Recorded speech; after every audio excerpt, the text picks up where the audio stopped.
మన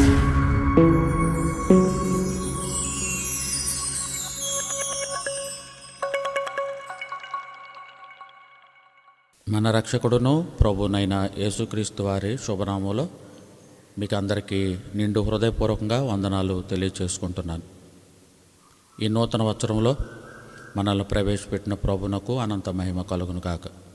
గత సంవత్సరం అంతా తన చల్లని రెక్కల నీడ క్రింద మనల్ని కాపాడి భద్రపరిచి నూతన వత్సరాన్ని దయాకిరీటంగా ధరింపచేసిన దేవునికి నిండు హృదయపూర్వకంగా వందనాలు చెల్లిద్దాం.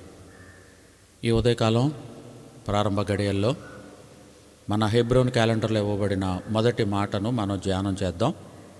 ఈ విధంగా ప్రభు యొక్క చిత్తమైతే ఈ సంవత్సరంలో ప్రతిరోజు ఆ వాక్యాన్ని మనం ఉదయాన్నే నిద్రలేవగానే ఆ మాటను విని మన పనులు చేసుకోవడానికి అనుకూలంగా ఉండేటట్లు మన మందిరంలో ఉన్న తమ్ముడు బాను తన యొక్క కోరిక మేరకు ఈ యొక్క కార్యక్రమాన్ని ప్రారంభిస్తున్నాం.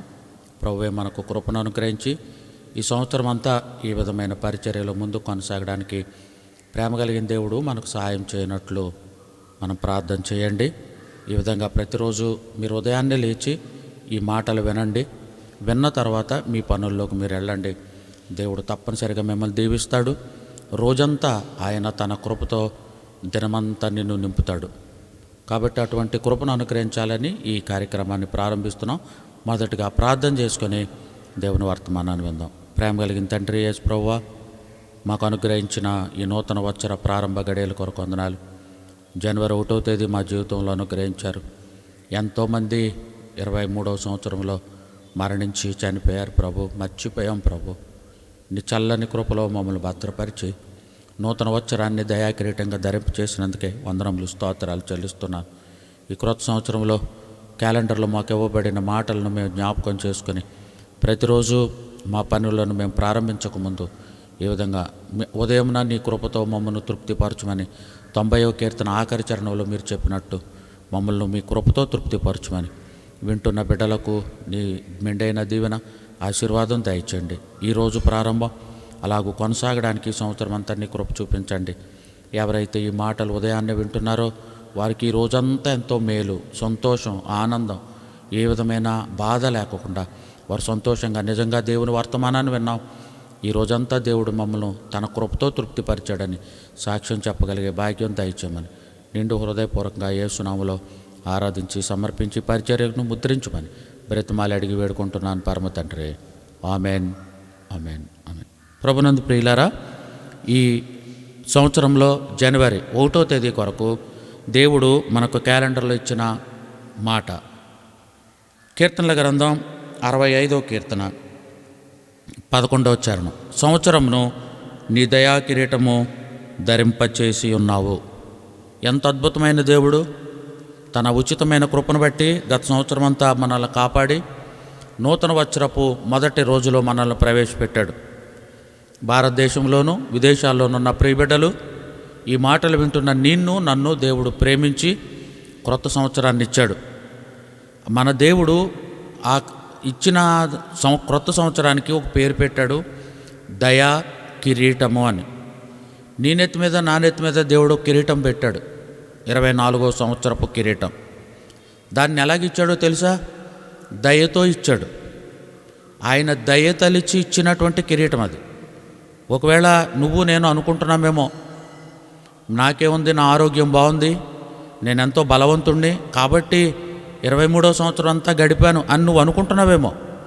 కాదు సుమా, దేవుడు తన దయ వల్ల మనకి ఈ కిరీటాన్ని ఇచ్చాడు.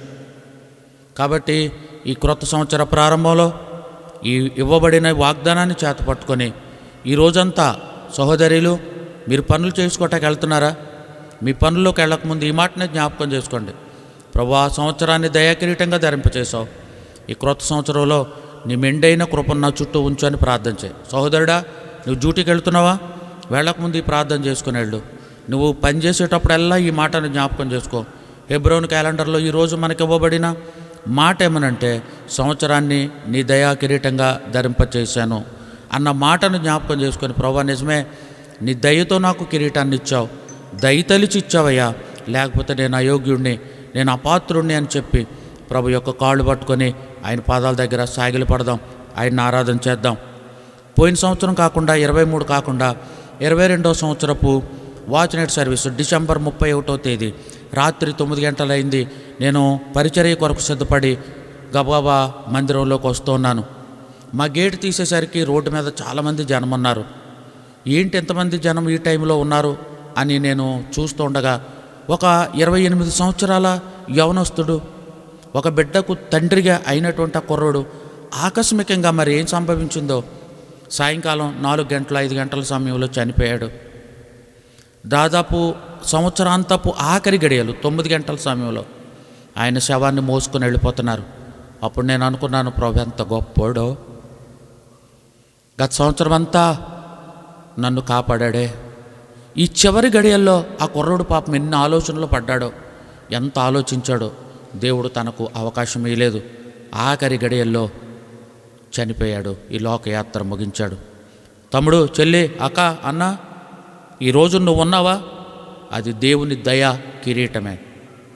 ఆ కిరీటాన్ని పొందుకున్న మనం 150వ కీర్తన ఆఖరి చరణాన్ని ఒక్కదాన్ని చదివి నేను ముగిస్తాను. దేవుడు నీకు నాకు ఈ క్రొత్త సంవత్సరాన్ని ఇచ్చిన కారణం చేత, నాకు కాబట్టి క్రొత్త సంవత్సరం వచ్చింది, నేను కేకులు కోసుకుంటాను, ఆనందపడతాను, పార్టీలు చేసుకుంటాను, అయ్యే ముద్దు. మనం చేయవలసిన పని ఏంటో తెలుసా? ప్రాణంతోటి దేవుడు మనల్ని ఉంచాడు. 150వ కీర్తన 6వ చరణం, సకల ప్రాణులు యెహోవాను స్తుతించుదురుగాక, యెహోవాను స్తుతించుడి. మనందరం సకల ప్రాణులు, నువ్వే కాదు, ఎవరైతే ప్రాణంతో ఉన్నారో వాళ్ళందరూ దేవుణ్ణి స్తుతించాలి. ఈ ఉదయకాలం దేవుణ్ణి స్తుతిద్దాం. ఈ విధంగా ఈ క్రొత్త సంవత్సరాన్ని ప్రారంభిద్దాం. ప్రభు ఈ 24వ సంవత్సరం అంతట్లో తన కృపా సమృద్ధిలో తన దయా కిరీటంతో మనల్ని అందరినీ నడిపించి కాపాడి భద్రపరచునుగాక. Amen, amen. దేవుని కృప మీకెల్లరకు ఈ సంవత్సర కాలం అంతా తోడైండునుగాక. ఆమెన్.